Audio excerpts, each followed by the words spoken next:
dan malaikat rahmat. Berebut untuk sambut roh si mati yang baru lepas saja bertaubat. Apa berebut ni? Malaikat azab kata tak boleh. Dia ni banyak dosa dah. Baru taubat, tak sempat lagi belajar bab semayang, tak sempat lagi belajar bab puasa. Takkanlah dia ni akan masuk syurga. Allah Ta'ala, Tuhan kita kan Maha Pengampun, bergaduh, berebut nak ambil yang ni, nak ambil pergi ke neraka, yang ni nak ambil pergi ke syurga. Maka waktu tu Allah bagi solusi untuk selesaikan masalah. Tengoklah dia mati tu, jarak dia antara tempat dia nak pergi tempat yang baik ke, lebih jauh, lebih dekat, ataupun tempat yang jahat, kampung dia yang tadi lebih dekat. Maka waktu tu sebenarnya lebih dekat dengan kampung yang jahat. Tapi Allah Ta'ala jadi jarakkan dia tadi, jenazah dia tadi dekat dengan kampung yang baik. Maka waktu tu apabila ditimpantara, diukur, maka dia lebih dekat jenazahnya dengan kampung yang dia nak hijrah untuk buat baik tadi. Maka diambillah rohnya, pergi naik ke langit oleh malaikat rahmat, masuk syurga. Sebab apa? Dalam proses untuk bertaubat dan untuk belajar. Kita ni umur 40-60 ni, kalau proses belajar, Allah Ta'ala matikan kita, insya-Allah doa-doakan supaya dapat husnul khatimah. Sebab apa? Mati dalam keadaan belajar. Tapi kalau mati dalam keadaan malas belajar, waktu orang mengajar lagi, waktu orang mengajar tak datang, tak apalah. Malam ni Ustaz Ahmad datang ni, pergi masjid lah. Malam ni Ustaz Jamsul ni, semain kat rumah je lah, buat apa belajar, malahan dengan orang mengajar. Kalau hari biasa tak apa, boleh minum-minum air apa semua sekali. Contohlah, bukan kat sini. No, dekat mana? Taman Mutiara di Semenanjung lah. Sini bagus semua. Maksudnya malas belajar, malas dengan ilmu. Tapi kalau bab lain rajin, datang sembahyang rajin. Takut belajar. Sebab apa? Takut banyak rasa salah diri kita. Sedangkan orang salah lagi banyak, kita nak betulkan dengan ilmu kita belajar. Maka pastikan kita hidup dalam keadaan belajar. Sebab itulah ada kata-kata utlabul ilmu minal mahdi ilal lahdi. Tuntutlah ilmu daripada buayan sampai kepada liang lahat. Sampai liang lahat. Dalam kitab Ihya Ulumuddin ada kata-kata ni. Saya nak nyatakan ni sebagai hadis sahih pun tak berani. Sebab ramai ulama hadis yang pertikaikan ia adalah bukan hadis, tapi hanya kaul daripada ulama sahaja. Tapi benda itu benar, betul. Proses pembelajaran ini bermula daripada kecil sampai mati. Sampai mati. Banyak kita tengok ulama-ulama yang memang workaholic ataupun terlalu, kalau istilah bahasa Inggeris panggil biblioholic. Orang yang gila sangat, taksub sangat dengan ilmu dan kitab-kitab ni. Sibuk nak baca kitab, sibuk duduk nak ilmu saja, nak karam kitab. Sehingga kan dia lupa, perut dia lapar. Dia lupa semua. Baca kitab nak untuk ilmu, nak ibadat, sehingga tak sempat nak fikir tentang dunia. Di antara siapa? Di antaranya Imam Nawawi. Imam Nawawi mati pada usia 40 tahun, tak sempat berkahwin. Tetapi karyanya, kutubnya, kitab-kitabnya, Masya Allah. Kalau dihempuk atas kepala kita, insya Allah mati. Kitab Imam Nawawi. Kitab Majmu' tu dah berapa puluh jilid lah. Satu jilid sama besar dengan Al-Quran. Bayangkan kalau 20 jilid berapa? Kitab Imam Nawawi. Begitu besar. Itu kitab, satu kitab saja, Majmu'. Dah berjilid-jilid. Kitab lain pula, bermacam-macam kitab. Tu yang kita tahu, yang telah dilupuskan, yang tak jumpa, sebabkan dihapuskan mungkin oleh tentera Tatar ke apa semua sekali, sehingga kan hilang macam tu je. Nak bagi tahu ribuan kitab yang dikarang oleh Imam Nawawi, sedangkan umur dia baru 40-an. Tak sempat kahwin, sibuk dengan dunia ilmiah, dunia ilmu, siang malam mengarang kitab, mengajar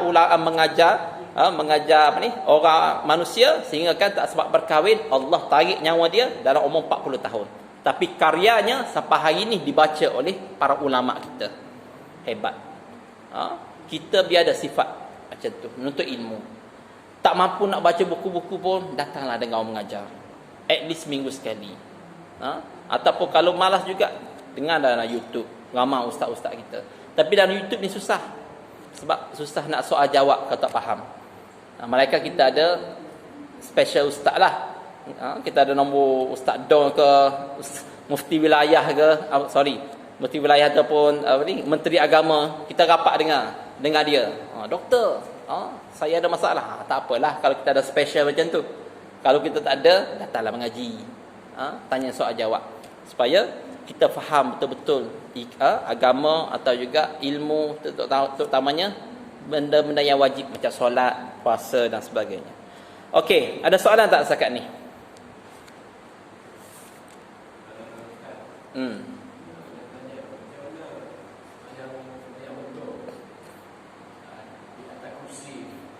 Di atas kursi.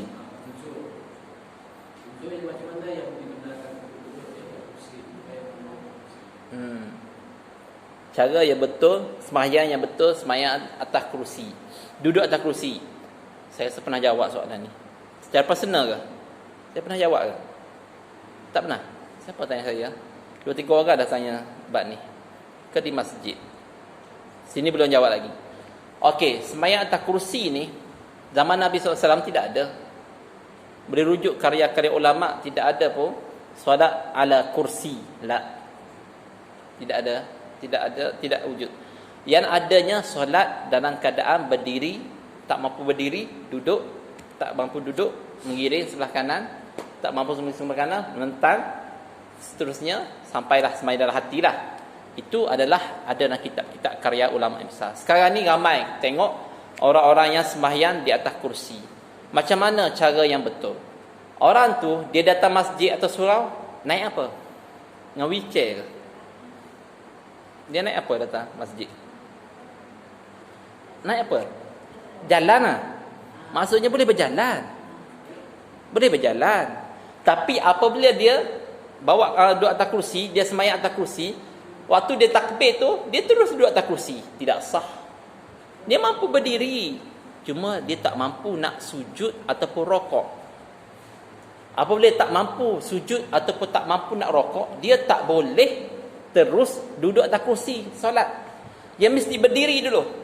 Allahu Akbar, akad takbir. Sebab takbir tu ihram ni, takbir tu ihram wajib dalam keadaan berdiri. Baca Fatihah wajib keadaan berdiri. Jadi kita mampu berdiri tapi terus duduk atas kursi. Terus duduk atas kursi. Maka waktu ni batallah solat kita. Pertama, kalau kita ni tak mampu nak sujud, sakit pinggang ke, tak boleh nak lipat lutut ke apa, waktu kita qiyam, waktu kita berdiri baca Fatihah, berdiri macam biasa. Ketika nak rokok sujud, waktu tu dibenarkan duduk atas kursi tu. Duduk atas kursi, kemudian rokoklah macam ni. Sujud rendah sikit, tidak bolehlah macam tu. Yang masalah kita hari ini, apabila orang yang pergi solat atas kursi, dia mampu berdiri. Macam mana Ustaz tahu dia mampu berdiri? Dia boleh berjalan kaki masuk dalam masjid. Of course dia boleh berdiri. Jalan kaki boleh, takkan berdiri sekejap tak boleh. Jadi apabila dia tak mampu juga berdiri, lepas saja. Ustaz ni ataupun imam baca panjang. Baca surah sejadah ke, bagus baca panjang. Disunatkan waktu-waktu tertentu, bukan selalulah. Tetapi dia ni tak tahan. Waktu ni dia dibenarkan duduk. Tak ada kursi pun tak apa, duduk iftirash macam biasa. Tak perlu ada kursi. Duduk je lah. Untuk sembahyang fardu. Kalau sembahyang sunat, walaupun sehat, nak duduk pun boleh. Sembahyang sunat, lepas sembahyang isyak kita nak sembahyang ba'diyah, kita pun malas nak berdiri, duduk iftirash, Allahu Akbar, duduk. Boleh. Tapi kuranglah pahala. Jadi sembahyang atas kursi tadi, pastikan kita berdiri dulu kalau kita mampu berdiri. Kalau tak mampu, tak payah guna kursi pun tak apa, terus duduk iftirah pun tak apa. Nak guna kursi pun boleh, tidak ada masalah. Sebab kita tak mampu nak sujud dan rokok, sebab mungkin lutut tak boleh lipat. Kalau duduk iftirash pun tak boleh juga, sebab lutut tak boleh lipat. Dia duduk atas kursi. Tapi waktu qiyam kita mampu berdiri, maka berdiri dulu. Waktu imam rokok, baru kita duduk atas kursi, rokok. Waktu imam sujud, kita pun sujud. Rendahkan sikit pada rokok. Begitulah cara yang seringkasnya. Ada lagi?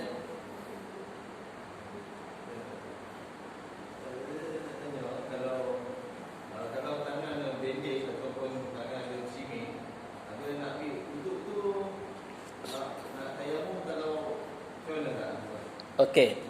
Ni dalam kitab Al-Jabirah. Bab fiqh, masuk satu dalam bab taharah, lepas saja bab tayammum tu ada bab Jabirah. Jabirah ni belatan ataupun balutan. Dia ada dua. Pertama, balutan dengan kain dalam kitab lah. Yang kedua, balutan dengan kayu. Sekarang tak ada kayu, guna simen lah. Apabila yang dibalut, yang terluka tadi dengan kena pada tangan, anggota wajib, tangan ataupun kaki. Jadi waktu nak ambil wuduk macam mana? Anggota lain okey. Tapi di sini dia ambil wuduk macam biasa, bismillahirrahmanirrahim, sampai pada tangan, tayammum. Lepas tayammum tu habis semua, sempurnakan wuduk dia. Niat tayammum, apa niat dia? Liistibahus solah, untuk mengharuskan sembahyang. Niat tayammum. Lepas saja tayammum tu, sambung baliklah wuduk. Waktu di tangan saja tak mampu. Ini saya bagi tahu dalam mazhab Syafi'i ya. Jangan mazhab lain cara dia. Jadi ini mazhab Syafi'i. Yang kedua, persoalan perlu ulang tak balik solat kita. Maka dalam mazhab Syafi'i, kalau waktu kita balut tangan tadi dalam keadaan berwuduk suci, maka sembahyang tadi kita tak perlu dah untuk ulang. Suci. Kita dah berwuduk, datang masjid, terkena sesuatu, kemudian berdarah, kita pun balut. Kita dah berwuduk lah. Sucikan saja darah itu, tak perlu berwuduk. Sucikan darah saja, dah suci, balut. Balut tadi. Lepas tu kita pun buat macam tadi. Tayammum, apa semua sekali. Lepas tu, semayang. Semayang tu tak perlu nak i'adah balik, ulang balik. Tak perlu ulang balik. Sebab apa? Kita balut keadaan suci. Cuma kita hanya bersihkan darah sahaja. Keluar darah tak batal wuduk. Cuma darah itu najis. Bersihkanlah. Macam kita dah ada semayang, terpijak tahi cicak. Bersihkanlah tahi cicak tu. Lepas tu, tak payahlah ambil wuduk. Darah pun macam tu.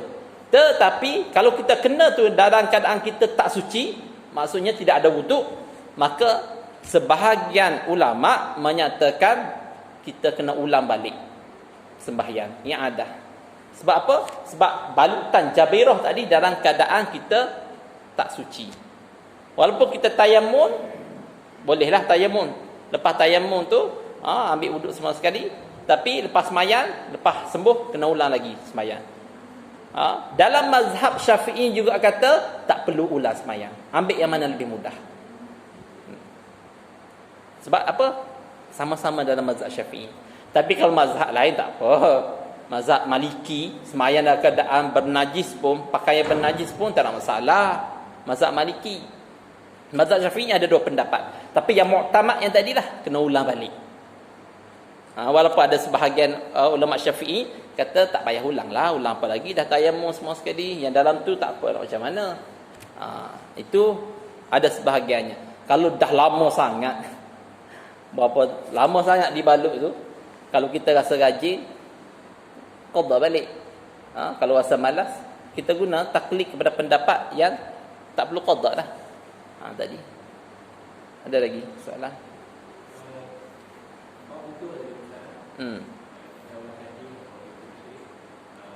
Adakah wuduk sunat, makruh, haram ataupun harus? Dalam wuduk. Dalam wuduk, kita dah ambil wuduk, dalam keadaan basah. Kita lepas wuduk, kita lap tuan tadi. Okey. Adakah dibolehkan ataupun dibiarkan? Diboleh tu tidak, tapi kalau jika buat, perbuatan itu adalah makruh. Boleh ni maknanya harus. Makruh ni maknanya benda tu kalau boleh elakkan. Sebab apa? Sebab hadis Nabi SAW kata, setiap titisan wuduk yang terkena pada anggota wuduk itu sebagai doa, sebagai setiap titis air itu dia bawa dosa sekali. Suci dosa. Sebab tu dalam di antara makruh wuduk adalah kita lepas ambil semayang, kita rentak-rentak air. Apa panggil?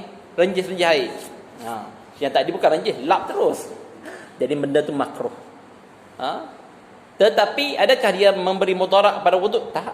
Wuduk sah sebab dah settle dah kita wuduk tadi, dah kena rata air. Cuma kita lap. Macam juga kita pakai baju dengan panjang. Lepas kita wuduk tu, kita huraikan balik baju, lepas tu terkenalah pada baju. Tidak ada masalah, tak batal wuduk. Cuma kalau sengaja buat ambil kain tuala, memang sengaja ambil, itu dipanggil makruh. Makruh wuduk. Banyaklah makruh wuduk, nanti kita akan belajar bercakap masa wuduk lah, air, merenjasnya air macam tu. Kalau lap lagi lah. Kalau macam katakan dalam air tu, masuk tikus, kita gunakan untuk wuduk. Boleh jika air itu lebih pada 2 kolah. Dan air itu tidak ada bau, rasa dan warna. Tidak ada masalah. Tapi kalau dalam baldi, najis lah itu, jadi mutanajis. Air yang cukup ataupun bukan cukup, lebih 2 kolah. 2 kolah ni dalam fiqh Islami wa adillah tu kata 286 liter air. Lebih pada tu. Kita ambil lah paling mudah 300 liter. 300 liter ni setengah liter ni.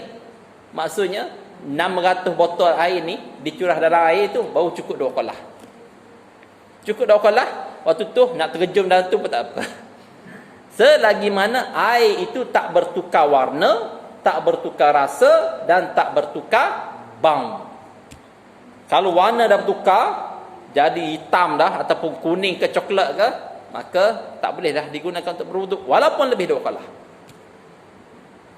Ataupun bau busuk lah, tak boleh lah. Yang ketiga, rasa, lain rasa, tak rasa air mutlak dah, rasa air santiron macam Pepsi ke apa sekali lah. Tetapi kalau air sungai, walaupun dia macam teh opek, dia dibenarkan sah untuk bersuci dan berwuduk. Sebab apa? Sebab air itu bukan kotor, tapi dia bercampur dengan tanah. Macam juga air laut, walaupun dia tu rasa masing, sedangkan kita belajar air mutlak itu mesti tidak ada rasa, tidak ada bau, tidak ada warna. Air laut, of course lah masing. Tapi kenapa dia termasuk daripada air mutlak? Dia dianggap suci. Special. Air sungai pun sama. Air sungai pun sama. Air sungai lebih lah 2 kolah, berapa ratus kolah air sungai. Tapi air tu berwarna macam air teh lah. Boleh tak digunakan? Boleh, tidak ada masalah. Sebab dia hanya bercampur dengan tanah, lumpur. Maka air itu tetap suci, boleh untuk mandi wajib, boleh untuk berwuduk. Kalau kita rasa geli untuk berkomor, tak payah komor, basuh muka saja. Komor tu sunat. Masuk air dalam hidung istinsyak sunat. Mudmadah dengan berkomor ni sunat je. Kita masuk muka, tangan, kaki, kepala. 4 tu. Settle lah wuduk. Macam kita ni sekarang, tangki kita ni kan, di luar kan, dia kan kena pancaran matahari, panas. Ya. Untuk guna wuduk ada tanya makruh atau apa? Dia dipanggil sebagai air musyammas. Air musyammas ni makruh digunakan untuk berwuduk. Adakah itu directly kena cahaya matahari ataupun ada penutup? Ada penutup? Tak ada penutup. Dipanggil air musyammas. Air musyammas sah tak untuk berwuduk bersuci? Sah, tetapi makruh. Makruh. Bila makruh? Apabila dia berkarat. Apabila berkarat. Sebahagian ulama kata di Malaysia ni tak ada air musyammas sebab negara kita ni suasana panas dia tak semacam panas di negara Arab. Tak ada sampai jadi tahap musyammas tu. Sebab air musyammas negara Arab ni memang panas betul. Yang menyebabkan penyakit kulit pula. Penyakit kanser kulit, kanser tulang, macam-macam lah. Tapi air Malaysia tak ada. Tapi kalau dah sampai berkarat macam tu dipanggil air musyammas juga. Air yang terkena pancaran matahari sehingga kan berubah warna. Itu banyak, lebih pada 2 kolah. Untuk berwuduk sah, tidak masalah. Tapi ingat, cek balik, takut ada tai burung banyak lagi, menyebabkan jadi air mutanajis. Sebab apa? Apabila dah bertukar warna tu bukan sebabkan karat, bukan sebabkan lumut, tapi disebabkan tahi. Bau pun dah lain macam dah. Maka tak boleh lah, walaupun cukup 2 kolah. Tak dapat dah. Sebab dia dah bertukar air mutlak. Rasa, bau, warna. Okey, ada lagi? Tak insya lagi ke? Dah. Alhamdulillah.